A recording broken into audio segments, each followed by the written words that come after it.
বিজয়ী হই, তাহলে সব থেকে বড় কাজ যেটা আগে করবো সেটা জি বাংলার সাথে আগে বসবো। আগে বসো, হুগলির দিদিদেরকে আগে ডাকো। এসছে হুগলি জেলার দিদিদেরকে আগে দিদি নাম্বার 1-এ ডাকো, তারপরে সব দিদিরা আসবে। জনগণ যেন কুকুর, ঠিক যেন কুকুরকে লেরি বিস্কুটের লোভ দেখাচ্ছেন। সাধারণ জনগণকে এতটা সস্তা ভাববেন না গরুর রচনা ব্যানার্জি। মনে রাখবেন, এনাদের কাছেই ভোট ভিক্ষে চাইতে এসেছেন। এসি গাড়ি আর এসি বাড়ি থেকে বেরিয়ে ওই ধুলোমাখা রাস্তার মধ্যে সাধারণ কৃষক জনগণের মাঝখানে এসে একটু দেখুন ওনারা কিভাবে বেঁচে আছেন, ওনাদের জীবনযাত্রা কীরকম, ওনাদের জীবনযাত্রার মান কীরকম। যদি জানতেন তাহলে ওই কারখানার ধোঁয়া আর ওই দইয়ের স্বাদ এসব বলতে হতো না।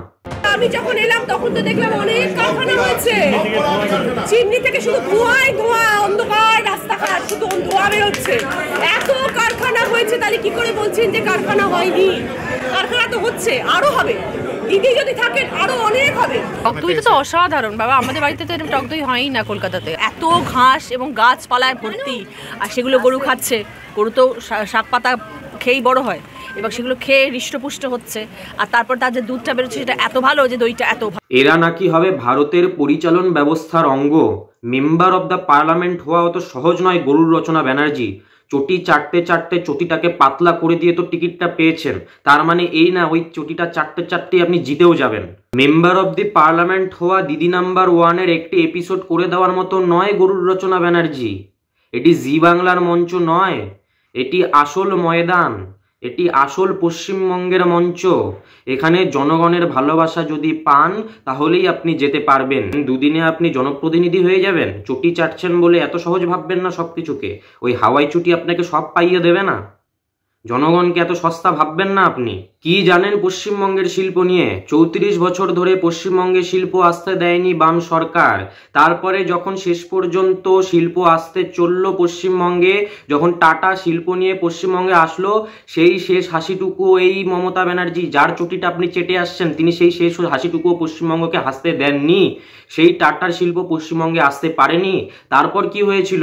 তারপর সেই টাটা যখন শিল্প নিয়ে পশ্চিমবঙ্গ থেকে চলে গেল, তখন এক ব্যক্তি বলল আপনি গুজরাটে আসুন, গুজরাটে সেই শিল্প হবে।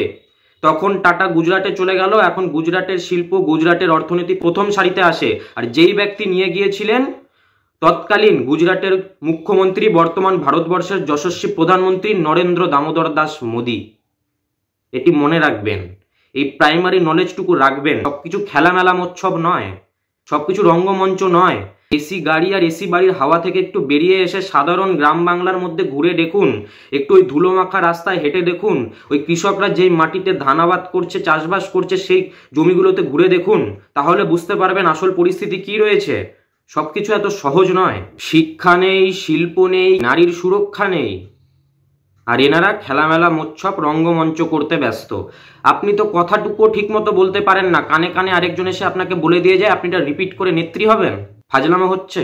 এখন আমাদের এই সাধারণ পশ্চিমবঙ্গবাসীদেরকেই ঠিক করতে হবে, আমরা এই গরুর রচনা ব্যানার্জিদেরকে চাই নাকি আসল জনপ্রতিনিধিদেরকে চাই, যারা জনগণের ব্যথা বোঝে, জনগণের দুঃখের ইতিহাস গোড়া থেকে দেখে আসছে, যারা জনপ্রতিনিধি হওয়ার আসল যোগ্য, তাদেরকে চাই।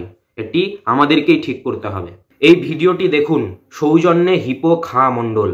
চুল কাটা, চুল রিবোল্ডিং, খোপা বাঁধা, চুল সিল্কি, বিনা ব্যথায় অত্যাধুনিক মেশিনের সাহায্যে নাক। চলে আসুন রূপসী বিউটি পার্লারে।